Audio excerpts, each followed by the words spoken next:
Hello everyone, get ready for Karnataka TET ಭಾಗ 25 ಕನ್ನಡ ವ್ಯಾಕರಣ ಹಾಗೂ ಕೊನೆಯ ಸಂಚಿಕೆ 6ರಿಂದ 10ನೇ ತರಗತಿಯ ಭಾಗವನ್ನು ನೋಡಿದಿರಿ. ಕೆಮ್ಮನೆ ಮಿಸೊತ್ತವನೇ ಬರೆದವರು ಪಂಪ. ಪಂಪ ಮಹಾಕವಿ ವೆಂಗಿ ಮಂಡಲದ ವೆಂಗಿಪಳು ಎಂಬ ಅಗ್ರಹಾರದವರು. ಇವರ ಕಾಲ 902ರಲ್ಲಿ ಜನಿಸಿದರು. ಕೃಷ್ಣ ಮತ್ತು ಗೋದಾವರಿ ನದಿಗಳ ನಡುವಿನ ಸ್ಥಳವಾದ ವೆಂಗಿಪಳು ಇವರ ಎಂದು ಕವನ ಬರೆಯುವಂಥ ಪ್ಲೇಸ್ ಆಗಿರ್ತದೆ.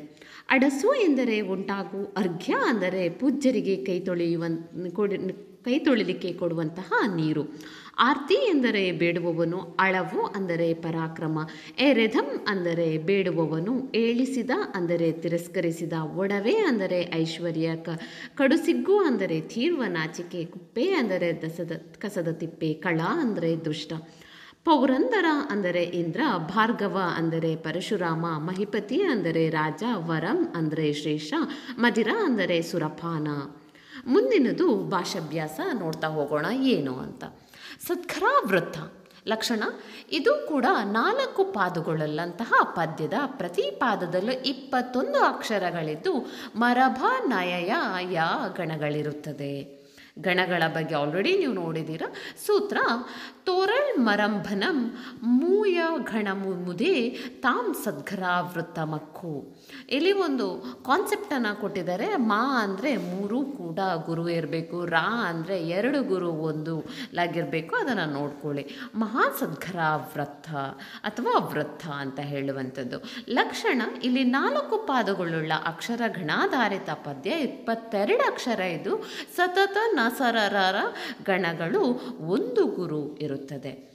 ಸತನಂ ಕಾನ್ಸೆಪ್ಟನ್ನು, ಸೂತ್ರವನ್ನು ಒಂಚೂರು ನೋಡ್ತಾ ಹೋಗಿ. ಇಲ್ಲೂ ಕೂಡ ಕಾನ್ಸೆಪ್ಟ್ ಅಥವಾ ಸೂತ್ರದ ಸಹ ಎಲ್ಲ ನಿಮಗೆ ಇಲ್ಲಿ ಉದಾಹರಣೆ ಸಹಿತವಾಗಿ ಎಕ್ಸ್ಪ್ಲೇನ್ ಮಾಡ್ತಾ ಹೋಗಲಾಗಿದೆ. ನೋಡ್ಕೊಳ್ಳಿ, ಫೌಸ್ ಮಾಡಿ. ವಚನದಲ್ಲಿ ಏನಿದೆ ಅಂತ ನೋಡ್ತಾ ಹೋಗೋಣ. ವಚನದಲ್ಲಿ ಅಕ್ಕ ಮಹಾದೇವಿ ಕಾಲ ಸುಮಾರು 1160 ಅಂದರೆ 12ನೇ ಶತಮಾನ. ಶಿವಶರಣೆಯರಲ್ಲಿ ಇವರು ಪ್ರಮುಖರು. ಈಕೆಯ ಜನ್ಮಸ್ಥಳ ಶಿವಮೊಗ್ಗ ಜಿಲ್ಲೆಯ ಶಿಕಾರಿಪುರ ತಾಲೂಕಿನ ಉಡುತಡಿ. ಅಕ್ಕ ಮಹಾದೇವಿ ಅಂದರೆ ಉಡುತಡಿ. ಪ್ರಸಿದ್ಧ ವಚನಕಾರ್ತಿ ಹಾಗೂ ಕವಕಾರ್ತಿ ಅಂಕಿತ ಹಾಗೂ ಆರಾಧ್ಯ ದೈವ ಚೆನ್ನಮಲ್ಲಿಕಾರ್ಜುನ ಇವರ ವಚನದಲ್ಲಿ ಇದ್ದೇ ಇದೆ. Please subscribe my YouTube channel TET Shruti Peral.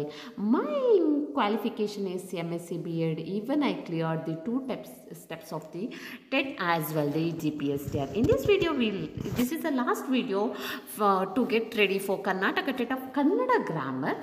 Next onwards, we'll go with the English grammar as well, the psychology as well, science and maths videos. So please subscribe. ನಾನು ಪ್ರಾಸ ಬಿಟ್ಟ ಕತೆ ಬರೆದವರು ಎಂ ಗೋವಿಂದ ಪೈ. ಮಂಜೇಶ್ವರ ಗೋವಿಂದ ಪೈ ಅಥವಾ ಎಂ ಗೋವಿಂದ ಪೈ ಅಂತಲೂ ಹೆಸರು. 1883 ಮಾರ್ಚಲ್ಲಿ ಹುಟ್ಟಿದವರು. ಇವರು ಕನ್ನಡದ ಪ್ರಪ್ರಥಮ ರಾಷ್ಟ್ರಕವಿ. ಇವರು ಹುಟ್ಟಿದ್ದು ಮದ್ರಾಸ್ ಪ್ರಾಂತ್ಯದ ಕಾಸರಗೋಡು ಜಿಲ್ಲೆಯ ಮಂಜೇಶ್ವರದಲ್ಲಿ. ರಾಜ್ಯಗಳ ಪುನರ್ವಿಂಗಡಣೆಯಾದಾಗ ತನ್ನೂರು ಕೇರಳಕ್ಕೆ ಹೋದುದನ್ನು ಕೊಂಡು ಹಳಹಳಿಸಿದ್ದ ಅಪ್ಪಟ ಕನ್ನಡ ಪ್ರೇಮಿ. ಇವರು ಶ್ರೀಮಂತ ಮನೆತನದಲ್ಲಿ ಹುಟ್ಟಿ ಪ್ರಾಥಮಿಕ ಪ್ರೌಢಶಾಲಾ ವಿದ್ಯಾಭ್ಯಾಸವನ್ನು ಮಂಗಳೂರಿನಲ್ಲಿ ಮಾಡಿ ಪದವಿ ಶಿಕ್ಷಣಕ್ಕಾಗಿ ಮದ್ರಾಸಿಗೆ ಹೋದರು. ಡಾಕ್ಟರ್ ಸರ್ವಪಳ್ಳಿ ರಾಧಾಕೃಷ್ಣನ್ ಗೋವಿಂದ ಪೈಗಳ ಸಹಪಾಠಿಗಳು. ಪದವಿಯ ಕೊನೆಯ ವರ್ಷದಿದ್ದಾಗ ತಂದೆ ತೀರ್ಕೊಂಡ್ರು. ಪೈಗಳಿಗೆ ಊರಿಗೆ ಬರಲೇಬೇಕಾಯಿತು. ಅಂತಿಮ ವರ್ಷದ ಇಂಗ್ಲಿಷ್ ಪರೀಕ್ಷೆಯೊಂದು ಮುಗಿದಿತ್ತು ಅಷ್ಟೇ. ಆದರೆ ಅದರಲ್ಲಿ ಅತ್ಯಧಿಕ ಅಂಕವನ್ನು ಪಡೆದವರೆಂದರೆ ಗೋವಿಂದ ಪೈಗೆ ಚಿನ್ನದ ಪದಕದ ಬಹುಮಾನ ಕೂಡ ಸಿಕ್ಕಿತು. ಪದವಿಯ ಓದೇನೋ ನಿಂತಿತ್ತು, ಆದರೆ ಅಧ್ಯಯನ ಮುಂದುವರಿಸಲೇಬೇಕು ಅಂತ ಹೇಳಿಕೊಂಡು ಮಲಯಾಳಂ ಅಂದರೆ ಕಾಸರಗೋಡಿಗೆ ಸೇರಿರೋದ್ರಿಂದ ಮಲಯಾಳಂ, ತಮಿಳ್, ಕನ್ನಡ, ಮರಾಠಿ, ಕೊಂಕಣಿ, ಬಂಗಾಳಿ, ಸಂಸ್ಕೃತ ಮುಂತಾದ ರಾಷ್ಟ್ರೀಯ ಭಾಷೆಗಳಲ್ಲಿ, ಲ್ಯಾಟಿನ್, ಗ್ರೀಕ್ ಮುಂತಾದ ಅಭಿಜಾತ ಭಾಷೆಯಲ್ಲಿ ಕೂಡ ಜರ್ಮನ್, ಫ್ರೆಂಚ್, ಇಂಗ್ಲಿಷ್, ಇಟಾಲಿಯನ್ ಮೊದಲಾದ ಪಾಶ್ಚಾತ್ಯ ಭಾಷೆಗಳನ್ನು ಕೂಡ ಕಲಿತು ಒಟ್ಟು 25 ಭಾಷೆಗಳಲ್ಲಿ ಪೈ ಅವರು ಪ್ರಾವೀಣ್ಯವನ್ನು ಹೊಂದಿದ್ರು. ಸ್ವಲ್ಪ ಇವರ ಬಗ್ಗೆ ನೋಡ್ಕೊಳ್ಳಿ. ಕನ್ನಡದ ಮೊದಲ ರಾಷ್ಟ್ರಕವಿ ಗೋವಿಂದ ಪೈ. ಸುಮಾರು ಲೇಖನಗಳನ್ನು ಅದನ್ನು ಬರೆದಿದ್ದಾರೆ, ಒಂಚೂರು ನೋಡ್ಕೊಳ್ಳಿ. ಮುಂದಿದ್ದು ಬನ್ನಂಜೆ ಗೋವಿಂದಾಚಾರ್ಯರು. ಅವರ ಬಗ್ಗೆ ನೋಡ್ತಾ ಹೋಗೋಣ.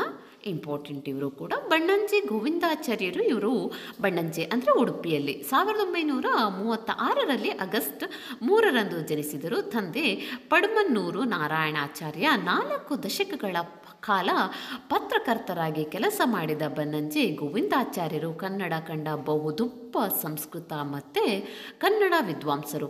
ಸಂಸ್ಕೃತದಲ್ಲಿ ಸುಮಾರು 50, ಕನ್ನಡದಲ್ಲಿ ಸುಮಾರು 100ಕ್ಕೂ ಮಿಗಿಲಾಗಿ ಕೃತಿಗಳನ್ನು ರಚಿಸಿದ್ದಾರೆ. ಆಚಾರ್ಯ ಮಧ್ವರ ಸಾಕ್ಷಾತ್ ಶಿಕ್ಷಕರಾದ ಋಷಿಕೇತ್ ತೀರ್ಥ ಲಲಿತ ಸರ್ವಮೂಲ ಗ್ರಂಥವನ್ನು ಸಂಪಾದಿಸಿದ್ದಾರೆ.